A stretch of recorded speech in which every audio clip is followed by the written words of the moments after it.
proudly take a stand. When liberty's in jeopardy, I will always do what's right. I'm out here on the front lines, sleep in peace tonight. American soldier. My name is Juliana DeLuca, and today I'm going to be interviewing somebody very close to my heart, my dad, Glenn DeLuca. In what branch of the military did you serve in? I was in the United States Marine Corps. Very cool. Where were you trained? What did your training involve? For boot camp, I was at Parris Island, South Carolina. Training involved learning how to shoot a rifle from up to 500 yards. We had to learn how to march. There was a lot of running, a lot of exercising, a lot of self-defense. I'm sorry, not self-defense. It was a lot of attack and learn how to kill, hand-to-hand combat, bayonet training, a lot of discipline, a lot of history, American history, and history of the Marine Corps. Cool. Did you serve in a war or peacetime? I served when it was considered the Cold War, when the United States the Cold War was involving the communist countries, especially Russia. But what was interesting was at the time, we weren't really worried too much as Marines about Russia. We were taught to look out for Islamic, what are they called? Militia?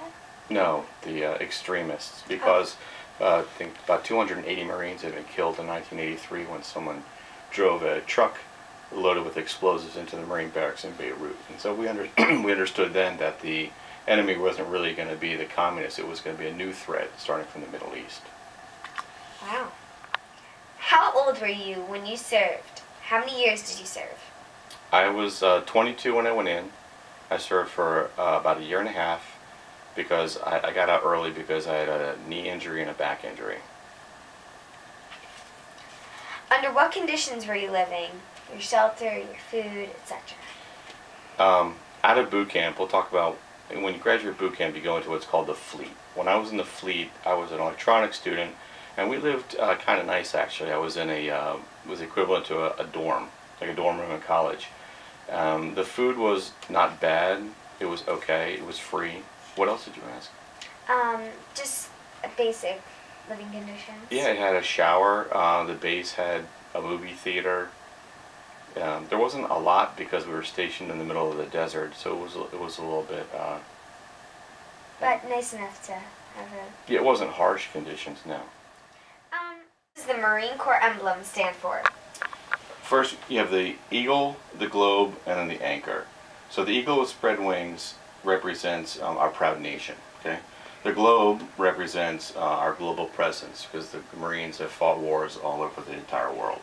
And the anchor stands for naval traditions because technically the Marine Corps is a part of the Navy. Very, very interesting. That's so unique how they have all that together. Describe a normal day's schedule. I can't tell you a boot camp schedule because boot camp's kind of crazy. There's different things every day. But out in the fleet, basically for everybody it was the same. You get up very early.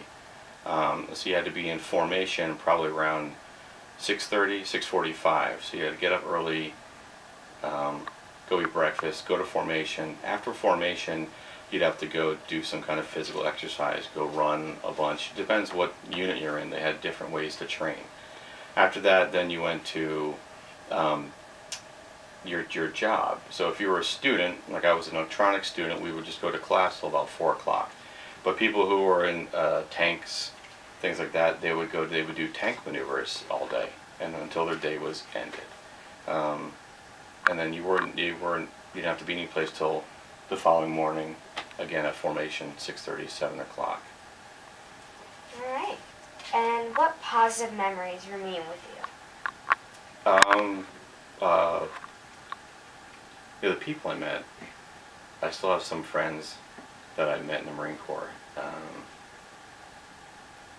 The positive memories is the way I could see how I changed, because it's an incredible experience when you go through boot camp and you're put in that situation, and when you're out in the fleet, and you turn into something different. And some of my old bad habits I kind of lost, and I was a better person when I came out.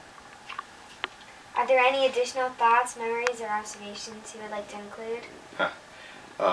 Thoughts, memories. I've got 101 stories I could tell, but I don't want to bore you. What was the first part of the question? Thoughts? Thoughts? Yeah, I think that every male should have to go into boot camp, maybe between their junior and senior year of high school, and just spend a month. And you'd be surprised, people who would learn a lot about themselves and maybe get a little more self-confidence too. Well, that's all we have for today. Thank you.